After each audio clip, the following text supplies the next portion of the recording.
What did it feel like on the last chin up? You know what? Actually, there's a video that we have, and I was chasing this guy named Stephen Highland. So this guy named Stephen Highland had the record. And the video is my last 3 pull-ups before I broke the record. I'm talking so much shit to this motherfucker. I'm like, hey, motherfucker, you thought I wasn't going to get it, huh? I told you, bitch-ass motherfucker, I'm coming after you. I'm here now. It's just me talking shit. It's a cool video, but I felt nothing. I was just happy that I have to do any more. I did 67,000 pull-ups in 9 months. Jeez, in training Christ. For a record for 4,000. And the failures, so I did the first time in September, failed miserably on this day, so I did 2,588 or some shit like that. Failed miserably for millions of people. 2 months later, November, tried again, failed again. 2 months later, in January 19th, I finally fucking got it. So after I got it, it wasn't like I'm happy. It was like, I ain't got to do more fucking pull-ups anymore. Right? But you were doing them when I got here today. You know why? Because now it's a part of me, dude. It's a part of me, man. I don't like doing them, so we're gonna knock some out. You don't like doing them, so you got to do them. That's my whole life. Is it? I don't like running. I don't like, and people don't believe it, but you know, I was a big guy twice in my life.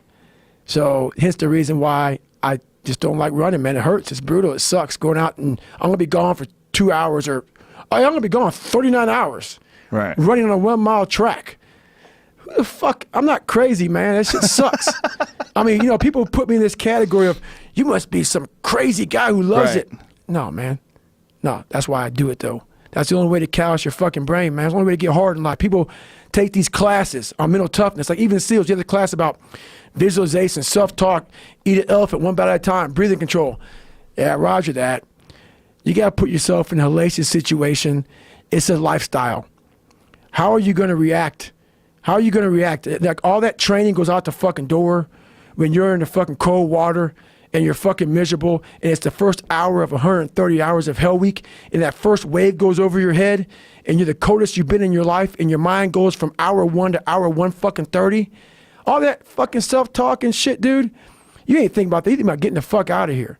But if you live this shit on a daily basis and you know how to calm your mind down, the self-talk will help. All that stuff will help. But usually we react. We have pain, we have suffering, we react. And we react about, get the fuck out of here. We gotta go. It's those people who are able to control that fucking feeling of fucking flight and say, no, motherfucker, there's a way through this. It's not gonna be here forever. I'm not cold right now. I went through 3 of them. I'm not cold now. I'm in a nice warm studio with you. You gotta think about that shit. The shit's gonna end. It's going to end, but we don't know that. We don't think that. At that time, it's going to last forever. So what keeps me going? I've quit several things. I know what's on the back end of fucking quitting. And it's a lifetime of thinking about, why the fuck did I do that? And I ain't fucking doing that no more. There's something about talking to a guy like you that a lot of people hope that you're going to say some magic thing that's going to click in their brain. Everybody and wants it can change who they are. Like, what is it? What is the thing? That's why people go to these self-help conferences and they take these classes and they hope that someone's going to say something that changes the way their mind works. It's hilarious to me. It is. It's kind of hilarious to me too. But what is also hilarious is that what you're saying is that you have to do those things. You have to suffer. You have to live in it. You have to be comfortable in it. And then maybe some of that shit will help you a little bit along the way. Period. And when I was a SEAL recruiter, I got invited to MIT. Smart ass motherfuckers there, man. I'm not that. I'm just a good animal. I'm a knuckle dragger. And there was this guy there, I forget his name, but he was like the top head guy. Old white guy, you know, all geniused out.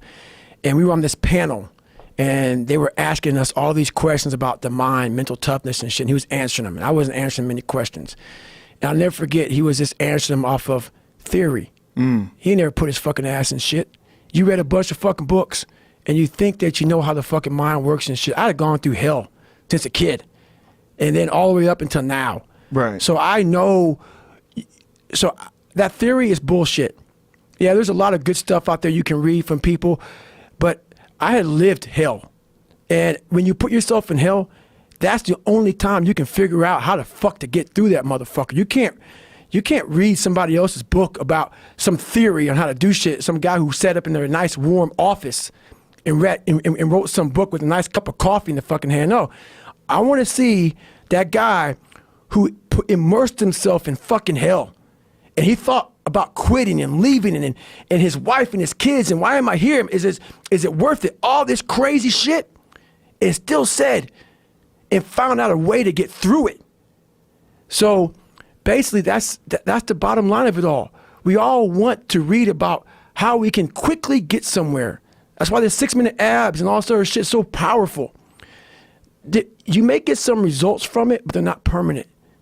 The permanent result comes from you fucking, I say it all the time, you have to suffer. You have to make that a tattoo on your fucking brain, so when that hard time comes again, you don't forget it. You may forget it for a second, but you can go back in the cookie jar, I call it. It's something that we've all endured. I call it the cookie jar, and we often forget how hard we are, but you gotta reflect back. Take a couple seconds to reflect. I've been through this, I've been through that. And then remind yourself, I'm a bad motherfucker.